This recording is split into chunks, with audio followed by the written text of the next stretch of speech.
Sa tindahan po tayo, 150 Para mismo naramdaman ni Nestor ang kakaibang enerhiya na dumaloy Wala, sa si Grace, hindi na ito papasok.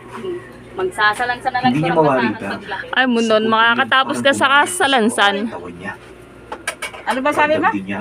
Papasok na lang paglaki? Hindi na ako makakapasok. Magsasalansan na lang daw. Ayaw mo nun, makakatapos ka sa salansan. Saglit lang yan. Tapos pag nabitin sila, may salansan pa si nanay. Pagkalalaki pa naman ng kahon ko. Siguro 600 ang laman nun. Lahat ng bagay na sinasabi nito. Pagkalaki-laki. Ah, sino ba yung ineng na taga-dulo na yung na, ano, na malaki pag nakasahod kay Timelda, no? Nataong kasama nito ang dalawa ng Pag kapatid. hindi ka magdamag ng Kaya nang salansan, makita eh, nito ganun ang na matanda, eh. bigla itong natigilan sa kanilang paglalakad. Kumanon ka. Doon na lang ginaubos yung aking cake tayo sa basahan. Atay na, Ate Miley. Ano? Pag hindi kulang, ubos yung kanilang basahan. Timelda, may basahan ka pa ba dyan? Babat mo na dyan. Ang mahirap niyan, hating gabi, kukuha ng basahan. Agad naman ito lumapit sa ama nito. Pag walang nakuha basahan, damit pinagugupit. Dagdag pa nito. Opo, sandal. Akala nilang patay na ito.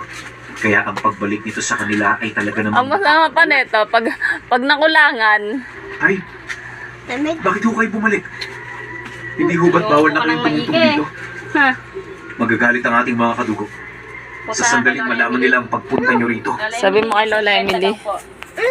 Nang marinig naman ang lolo niya ang sinabi ng kanyang Sabi mo kay Lola Emily. agad naman itong lumapit dito sa Lola Emily, sabi ni Mama, may 100 daw. At sinong may kakayahan para paalisin ako rito? Nakakalimutan mo na ata, anak, 50. na walang kahit sino sa mga Lola Emily, yung katugunan 50 daw po.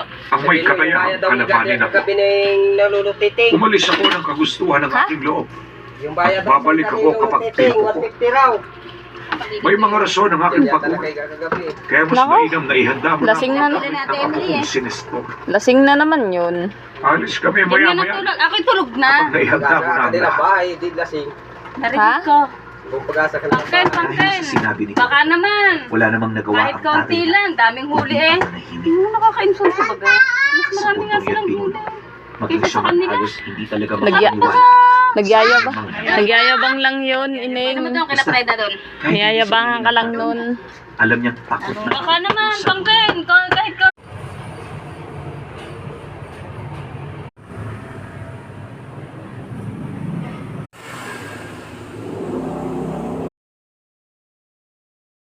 Sa tindahan po tayo, 150 Para mismo naramdaman nito.